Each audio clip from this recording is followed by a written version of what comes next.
Hey guys, welcome back to another episode of Empowerment with Elizabeth. Today I'm here with my sweet new friend Julia, and she's going to talk to us about her year as a state title holder, her prep for Miss America's teen, her CSI, her talent, all the things. So, Julia, tell us a little bit about yourself. Hello, everybody. Thank you so much for having me on, Elizabeth. My name is Julia Kunau, and I am Miss Montana's Teen 2023.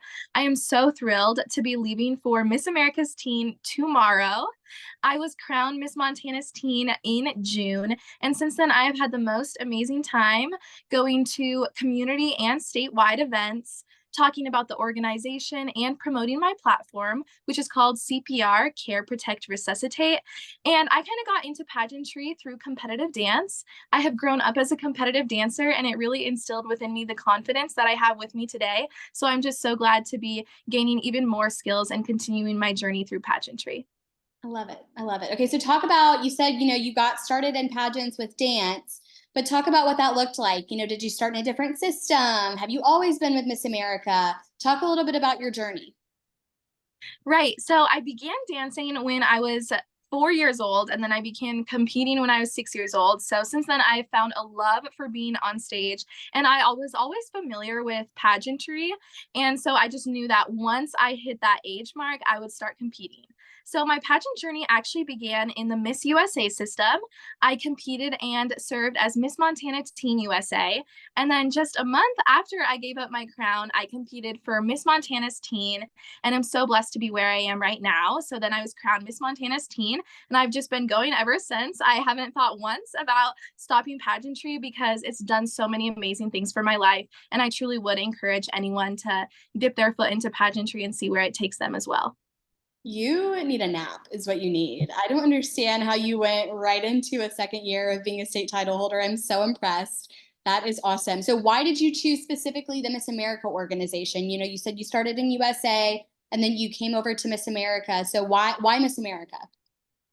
Right. I really, really wanted to continue my year of service. It's just something that I love doing, just being out in the community, making new connections, networking, and continuing my platform was something that I always wanted to do. But I chose the Miss America system because I really like their values. I was really for their empowerment through helping women pursue higher education, especially as a senior. I knew that that would be something that is really relevant in my life. So I thought that Miss America would be perfect for me. And I also love the talent portion. Like I said earlier, I'm a dancer, so that is just a perfect addition to the competition. I love it. I love it. So you were just talking about, you're a dancer, you've danced your whole life. So talk to us about your talent that you'll be doing at Miss America's Teen. What was the process when you were picking a selection for your music? What was that like?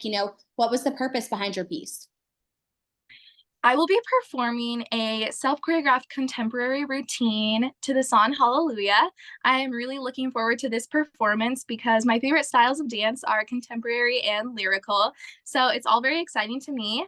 This process of picking a song was so hard for me because I am the most indecisive person when it comes to nerve wracking things like this. But I really do feel very confident with my decision. And like I said, I love to dance. So you really can't go wrong with whatever song you pick. I'm just really excited to show my emotion and tell a story on the stage. And I'm just so excited. That's all I can say.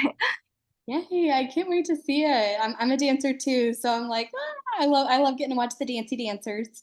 Okay, so we were talking about talent, but talk about your favorite phase of competition. What is it? And then talk to us a little bit about why that phase is your favorite. I love interview, actually. A lot of people get nervous for interview, and I do too. It's kind of intimidating and daunting, but it's one of my favorite moments when I'm in my power suit, ready to walk into the judges' room, and just knowing myself and getting ready to share it with the judges is something that is so surreal for me because it is the moment that all of your hard work really comes to fruition. You get to tell the judges about all of your favorite memories and your most impactful experiences from the year, and I think that that's something so rewarding to actually be able to share it with the judges.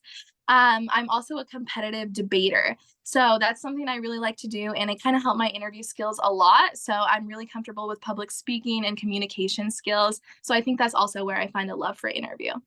You're like one of those people that loves on stage question, I feel like. I feel like that's like debate and that go hand in hand. Okay, so we talked about the phases of competition, but talk to us about your CSI. You mentioned it earlier, but what is it? What does that look like as a state title holder? What projects are you working on right now? I want to pursue a career in cardiology. So I chose my platform, which is called CPR, Care, Protect, Resuscitate. And I started to do some research, and I found that over 70% of cardiac arrest victims die before reaching the hospital because the people around them don't necessarily know how to do CPR. And at this time, I just became a head lifeguard and swim instructor, and I just became certified in CPR and first aid. And I was like, wow, CPR is so easy. I just wish that everyone had the resources to be able to learn CPR and to know how important heart health is, because heart disease is also America's #1 killer. So I made it my goal to tour elementary schools, libraries, local pageants, speak at the Montana State Capitol about the importance of heart health through maintaining good nutrition and exercise, as well as good mental health, and being prepared to do CPR in the case of a cardiac arrest emergency. So since then, I have traveled to elementary schools, boys and girls clubs, local pageants, libraries, the Girl Scouts 110th anniversary, speaking at the Montana State Capitol. And these are all amazing experiences that I've had. And I only hope to continue this journey as I continue to talk about heart health. I love it. And I love that you bring up nutrition. I have a degree in nutrition. That was my major in college. So I'm like, yes.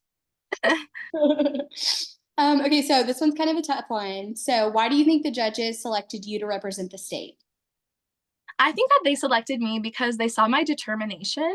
I think that this is one of my best qualities because anything that I set my mind to, I will work really hard until I achieve it.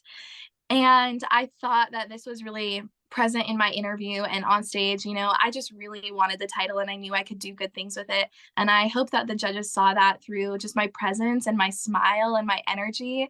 I'm always just so excited to be wherever I am. And so I feel like that really shows. I love it. I love it. Okay, so talk about your prep for Miss America's team. What does it look like? Was it different than your prep for Miss USA or Miss Teen USA? And was anything shocking? Is there a difference between the two? Was it what you expected? Yes, prep can be chaotic at times and sometimes stressful, but I think it's one of my favorite parts because that's where I learn the most about myself. And I think it's really rewarding in the end, obviously, when your hard work pays off. So my prep kind of stayed pretty similar. I focused a lot on walking and my interview skills, but the thing that I did change from Miss Teen USA to Miss America's Teen was, of course, working more on my solo, of course, because of the talent portion. But yeah, I kept it pretty similar, just making sure that I knew myself and also valuing my mental health. I think that this is something that gets placed on the back burner a lot when you're preparing for something that has a lot of pressure, really high stakes. And I made sure that I didn't lose sight of this because it is so important to be grounded and feeling so good during Nationals week because it is tiring, it's exhausting, long days, a lot of days in 6-inch heels. So you got to stay good up here. And it's always good to have good vibes. So that's something that I really prioritize this time through. I am the same way. I am like the first person to absolutely like cripple under pressure. And I've recently started competing in pageants. So I only have been competing for like a year and a half. And last year I competed at Miss Texas because that's where I'm from. And my directors were like bribing me to like get me to not go home because I was just like, this is hard. Like, I just need a nap. I need to go home. I need to talk to my parents. So I'm right there with you. I focus like almost solely on mental prep beforehand now. So absolutely true. Yeah. Okay, our final question. If you could give one piece of advice to a first year title holder, what would it be? I would say believe in yourself. It sounds so cheesy, but one of the quotes that I live by is she believed she could, so she did by R.S. Gray. And it's all about mentality. If you go in acting like a winner, thinking you're a winner, you're going to see those results. If you go in with a poor attitude, kind of feeling like you're worse than others, like you don't deserve to be there, then that will reflect in your competition. So just know that you're worth it. You belong to every space that you are called, and you can do it if you believe in yourself. So I would just say be confident and own it 100%. Some good wisdom right there. I love it. Well, thank you so much, Julia, for coming on and chatting with me for a few minutes the day before you leave for Miss America's Teen. You're so sweet to do that. And just know that we'll be cheering you on from Texas and Mississippi and rooting for you next week as you compete. And I know you're going to do absolutely amazing. Thank you so much. I really enjoyed our time. Thank you. Of course. Of course. And I will see y'all in the next episode. Bye, y'all.